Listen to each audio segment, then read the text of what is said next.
Police और ज्यादा जानकारी निर्देशक शेखर कपूर से ही लेना चाहेगी। बड़ी खबर आ रही है, यूपी एसटीएफ के डीआईजी आनंद देव का ट्रांसफर कर दिया गया है। शहीद सीओ देवेंद्र सिंह की फैमिली ने एसटीएफ जांच का विरोध किया था। आरोप है कि देवेंद्र सिंह ने तत्कालीन एसएसपी रहे आनंद देव को एक चिट्ठी लिखकर चौबेपुर थाने को सस्पेंडेड एसओ विनय तिवारी की शिकायत की थी, लेकिन आनंद देव ने कोई एक्शन नहीं लिया। इस बीच कानपुर के बिकरू गांव में 8 पुलिस वालों की हत्या करने वाला गैंगस्टर विकास दुबे का भी 5 दिन बाद कोई पता नहीं चल सका है। पुलिस कॉल सर्विलांस की मदद से विकास का सुराग तलाशने में लगी हुई है।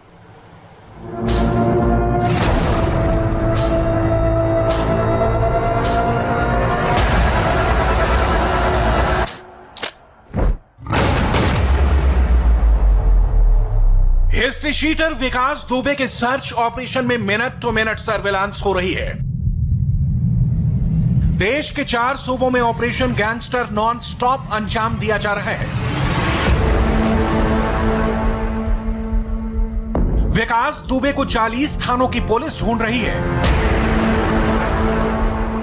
पुलिस की 25 टीमें उसे ट्रेस करने में जुटी हैं। 75 जिलों के टोल नाकों पर इस वांटेड के पोस्टर चिपक गए हैं। 120 घंटे से ज्यादा हो गए हैं, लेकिन अभी तक पुलिस के हाथ विकास के गर्दन तक नहीं पहुंच पाए हैं।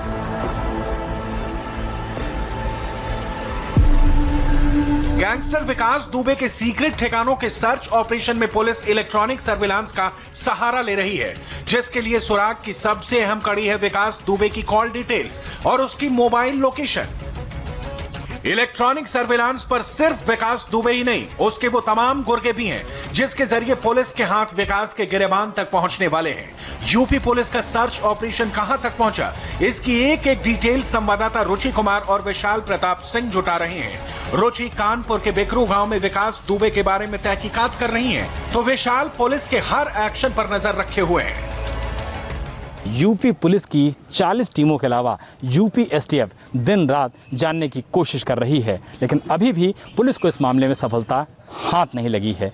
कारण यह है कि घटना के बाद से, जब से विकास दुबे अपने साथियों के साथ से फरार हुआ है, तब से उसने एक बार भी अपने मोबाइल फोन का इस्तेमाल नहीं किया है और उसका मोबाइल फोन लगातार स्विच ऑफ बता रहा है।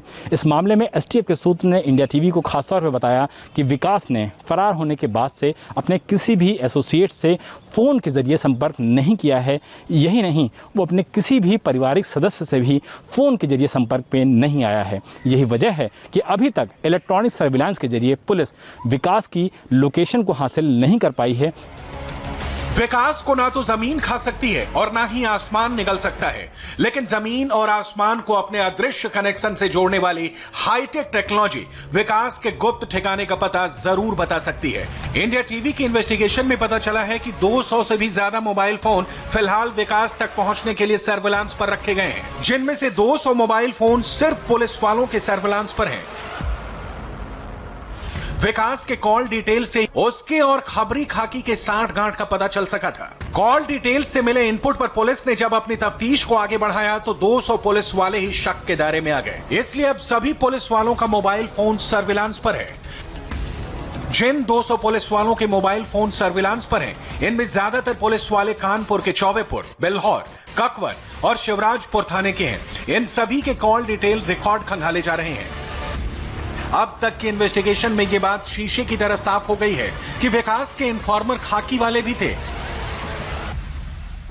कानपुर रेंज के आईजी भी इस बात को तो मानते हैं कि अगर वर्दी वालों ने ही विकास को दबिश की जानकारी नहीं दी होती तो इतनी बड़ी वारदात नहीं होती। जांच के दायरे में पूरे चौबेपुर थाने को रखा गया है। जो भी कर्मचारी यहाँ पर हैं और आसपास के थानों में भी जो लोग हैं उनको भी जांच के दायरे में रखा गया है और अतिशीघ्र इस तरह के विभीषण को, जिसने इस तरह की कोई सूचना साझा की है, उसको हम लोग चिन्हित करेंगे।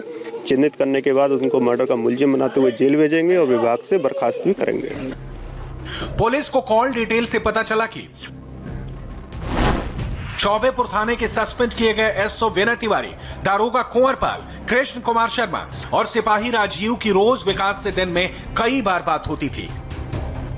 अब जांच को आगे बढ़ाते हुए इन्वेस्टिगेशन टीम ने बिल्हौर थाने के कंप्यूटर को भी अपने कब्जे में ले लिया है। चौबेपुर, बेल्हौर, ककवन और शिवराजपुर थाना, ये सब वही इलाके हैं जहां विकास दुबे का दबदबा था। पता चला है कि इन थानों में तैनात तमाम पुलिस वाले विकास दुबे के दरबारी थे, उसकी जी हजूरी किया करते थे और विकास दुबे इनसे अपने गुर्गों की तरह काम लेता था।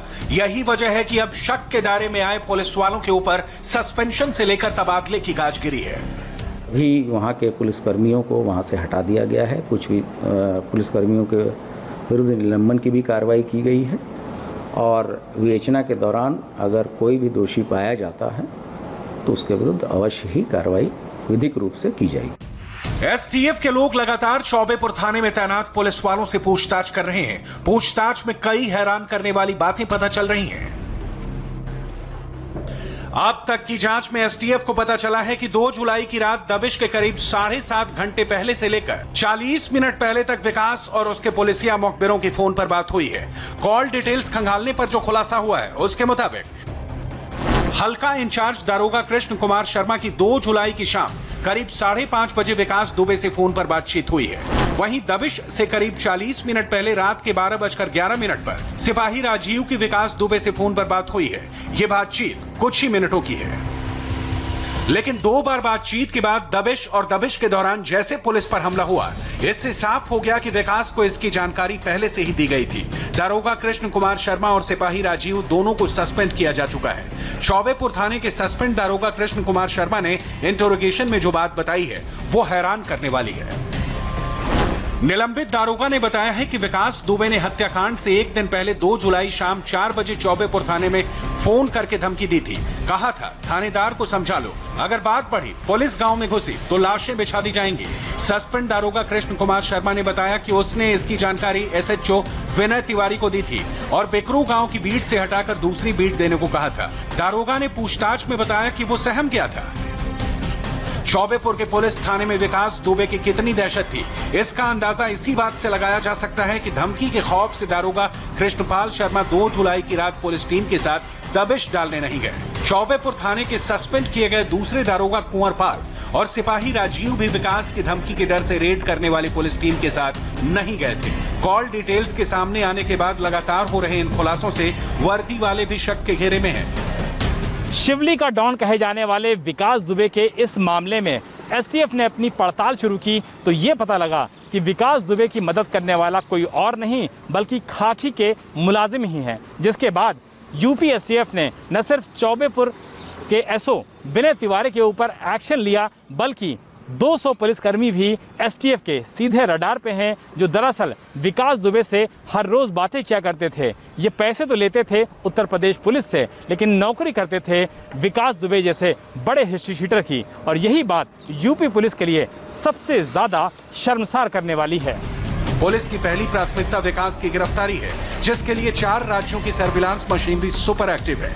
पुलिस को विकास दुबे की सबसे पहली लोकेशन बेकरू से औरैया की मिली थी। यहां से राजस्थान एमपी बॉर्डर पार कर दोनों राज्यों में छिपने की आशंका जताई जा रही है, लेकिन अभी तक इसकी कोई पुख्ता जानकारी नहीं मिली है।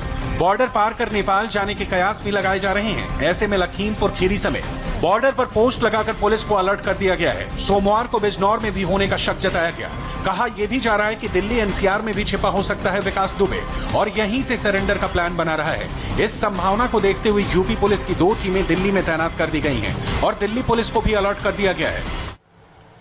आज पुलिस विकास दुबे के बेहद करीब पहुंच गई थी। फिर क्या हुआ, पूरी डिटेल आपको बताएंगे बस एक छोटे से ब्रेक के बाद।